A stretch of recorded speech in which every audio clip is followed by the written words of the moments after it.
시간을 넘어선 이야기 루이 브라유 어둠 속의 빛, 세상을 바꾼 6개의 점.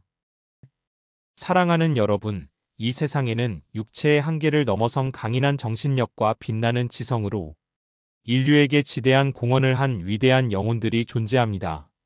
오늘 우리가 함께 만나볼 인물은 바로 어린 시절 실명이라는 가혹한 운명에 처했지만 절망하지 않고 시각장애인들에게 읽고 쓰는 자유를 선물한 혁명적인 문자체계 브라유 점자를 발명한 루이 브라유입니다.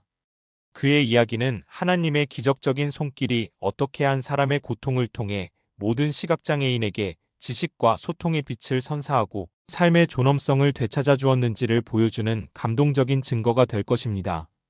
그의 헌신과 발명이 우리 안의 약자에 대한 공감과 지식의 소중함을 다시금 일깨우는 귀한 시간이 되기를 간절히 소망합니다.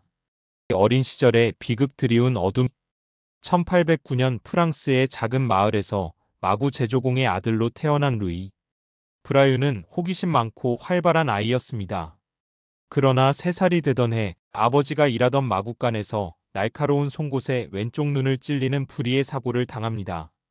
이 사고는 급성염증으로 이어졌고 오른쪽 눈까지 전염되면서 결국 루이는 5살의 어린 나이에 완전히 시력을 잃고 맙니다. 갑작스러운 어둠은 루이의 세계를 송두리째 바꿔놓았습니다. 그러나 부모님은 아들의 절망에 함께 슬퍼하면서도 그가 세상과 소통할 수 있도록 끊임없이 격려하고 교육했습니다. 루이는 눈은 멀었지만 세상에 대한 호기심과 배우려는 의지를 잃지 않았습니다. 좌절 속에서 찾은 희망. 맹인학교 입학. 어린 루이의 총명함을 알아본 부모님은 그가 10살이 되던 해 파리에 있는 국립맹아원에 입학시킵니다. 이곳에서 루이는 시각장애인들을 위한 교육을 받게 됩니다. 당시 맹인학교의 학생들은 호크HAUI라고 불리는 종이에 양각된 큰 글자를 손으로 더듬어 읽는 방식으로 공부했습니다. 이 글자들은 매우 크고 다루기 어려워 한 페이지를 읽는데도 많은 시간이 걸렸으며 쓰는 것은 거의 불가능했습니다. 루이는 이 불완전한 방식으로는 시각장애인들이 지식의 세상에 온전히 접근할 수 없다는 것을 깨달았습니다. 그는 좌절했지만 동시에 시각장애인들이 자유롭게 읽고 쓸 수 있는 새로운 방법을 찾겠다는 열정을 품게 됩니다.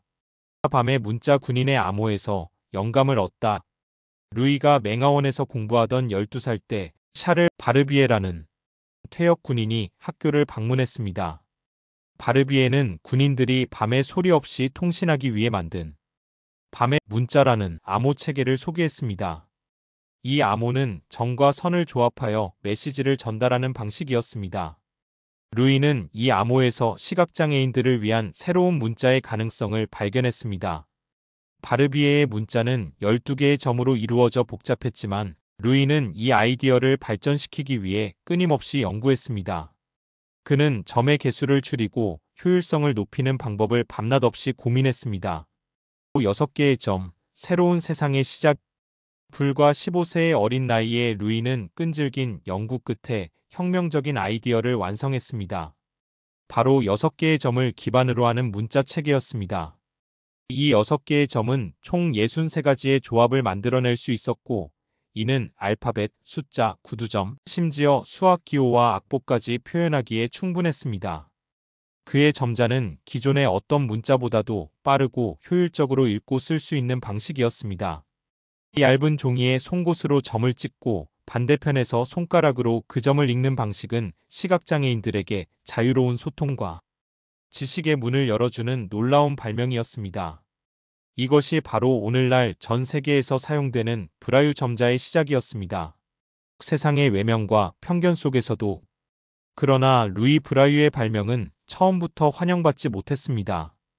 당시 기득권을 가지고 있던 보는 교육자들은 자신들이 가르치던 기존의 호크 방식에 익숙해 있었고 새로운 점자 시스템이 혼란을 초래할 것이라고 우려했습니다. 그들은 브라유 점자를 낮은 지적 수준의 언어라고 폄하하며 채택을 거부했습니다. 루이 브라유는 자신의 발명을 세상에 알리기 위해 고군분투했지만 편견과 무관심의 벽은 높았습니다. 그는 스승이자 동료 교사로서 학생들에게 자신의 점자를 가르쳤지만 학교 당국은 이를 금지하기도 했습니다. 루이는 좌절하지 않고 시각장애인 친구들과 함께 밤새도록 점자 교재를 만들고 시각장애인 학생들에게 점자를 가르치며 자신의 신념을 지켰습니다. 스승이자 희망의 등불 루이 브라유는 발명가였을 뿐만 아니라 맹인학교의 훌륭한 교사이자 따뜻한 스승이었습니다. 그는 자신의 경험을 바탕으로 학생들의 어려움을 이해하고 그들에게 희망을 주었습니다. 그는 학생들에게 브라유 점자를 가르치며 세상과 소통하고 지식을 얻는 기쁨을 느끼게 했습니다. 그 결과 맹인학교의 학생들은 브라유 점자를 통해 빠른 속도로 발전했고 이전에 불가능했던 지적인 활동을 할 수 있게 되었습니다. 그의 학생들은 그를 존경하고 사랑했으며 그들은 훗날 브라유 점자의 위대함을 전 세계에 알리는 전도사가 되었습니다.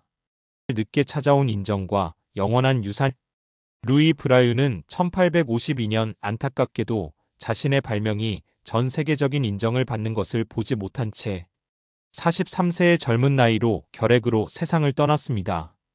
그러나 그의 죽음 이후 브라유 점자의 진정한 가치가 서서히 드러나기 시작했습니다. 그의 학생들과 동료들의 노력으로 점자는 프랑스 전역을 넘어 전 세계로 퍼져나갔고 1868년에는 파리 맹아원에서 공식적으로 채택되었습니다. 그리고 마침내 1879년 전 세계 맹인 학교 교사 회의에서 브라유 점자는 국제 공식 점자 체계로 채택되는 영광을 안았습니다. 루이 브라유의 이름은 모든 시각장애인의 삶을 빛으로 이끈 영원한 유산으로 기록되었습니다. 기도드립니다. 오 지혜와 사랑의 근원이신 하나님, 어둠 속에서 빛을 찾고 인류에게 지식의 문을 열어준 루이 브라유의 헌신적인 삶과 위대한 발명을 기억하나이다. 저희에게도 이 세상의 모든 어려움과 한계 속에서도 절망하지 않고 희망을 찾을 수 있는 강한 믿음을 허락하여 주시옵소서. 주님의 지혜로 저희의 눈과 마음을 열어 소외되고 어려움에 처한 이웃들을 헤아리게 하여 주시옵고 나아가 저희의 작은 지혜와 노력이 세상의 빛을 비추고 따뜻한 사랑을 전하는 도구가 되게 하여 주시옵소서. 예수 그리스도의 이름으로 기도드립니다. 아멘. 사랑하는 구독자 여러분, 오늘 우리는 루이 브라유의 삶을 통해 한 사람의 비극적인 경험이 어떻게 인류 전체를 위한 위대한 선물로 바뀔 수 있는지를 보았습니다. 그는 시력을 잃었지만 세상 그 누구보다도 밝은 지성의 빛을 발하여 어둠 속에 갇힌 이들에게 희망을 선사했습니다. 그의 이야기는 우리에게 질문합니다. 육체적인 한계와 세상의 편견 속에서도 우리는 과연 얼마나 간절히 타인을 위한 사랑을 실천하고 있는가? 루이 브라유처럼 우리도 자신의 자리에서 가진 재능과 열정으로 세상의 빛을 비추고 작은 기적을 만들어낼 수 있을 것입니다. 그의 불굴의 정신과 이타적인 사랑이 여러분의 마음에 큰 울림과 함께 새로운 시야를 열어주기를 진심으로 바랍니다.